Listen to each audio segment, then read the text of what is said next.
செய்தியை பார்த்து வருகிறோம். மாநிலங்களுக்கு 50% நிதி பகிர்வு வேண்டும் என்று தமிழக அரசு வேண்டுகோள் விடுத்திருக்கிறது. மாநிலங்களுக்கான நிதி ஒதுக்கீட்டை 40% குறைக்க நிதிக்குழு பரிந்துரைக்க உள்ளதாக தகவல் வெளியான நிலையில் தமிழக நிதி அமைச்சர் தங்கம் தென்னரசு வலியுறுத்தி இருக்கிறார்.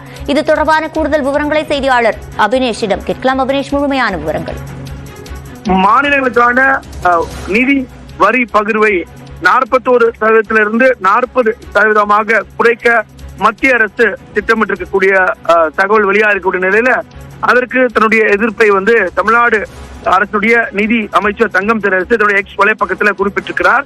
ஏற்கனவே தமிழ்நாட்டிற்கு ஒதுக்க வேண்டிய 50% என்கிற நிலையிலிருந்து தற்போது 41% இருக்கக்கூடிய நிலையில் தற்போது மத்திய அரசு அதை மீண்டும் 40% குறைக்க நிதிக்குழு பரிந்துரைக்கான வாய்ப்பு இருப்பதாக செய்திகள் வருகிறது.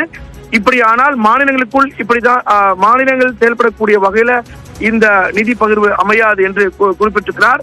மத்திய அரசின் பேச்சை கேட்டு 41%இருந்து 40% பரிந்துரை கேட்கக்கூடிய நிலையில மாநிலங்களுக்கான நிதி ஒதுக்கீட்டை 40% குறைக்க நிதிக்குழு பரிந்துரைக்க உள்ளதாக தகவல் வெளியாகி இருப்பதாக இருக்கக்கூடிய நிலையில மாநிலங்களுக்கு 50% நிதி பகிர்வை வழங்க வேண்டும் என அமைச்சர் தங்கம் தென்னரசு தன்னுடைய எக்ஸ் வலைப்பக்கத்துல குறிப்பிட்டிருக்கிறார். மத்திய அரசு நியாயமாக செயல்பட வேண்டும் என்றும் 50% நிதி பகிர்வுக்கான கோரிக்கையை மீண்டும் வலியுறுத்துவதாகவும் பல மாநிலங்கள் இதற்கு ஆதரவு தெரிவித்திருப்பது என்பதும் குறிப்பிடத்தக்கது என்றும் தன்னுடைய எக்ஸ் வலைப்பக்கத்துல குறிப்பிட்டிருக்கிறார்.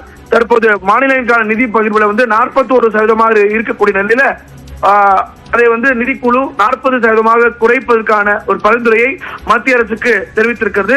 இது நிச்சயமாக ஏற்கக்கூடியது இல்ல அப்படிங்கிற வகையில எக்ஸ் வலைப்பக்கத்துல நிதியமைச்சர் தங்கம் தென்னரசு குறிப்பிட்டிருக்கிறார். விவரங்களை வழங்கியமைக்கு நன்றி அபினேஷ்.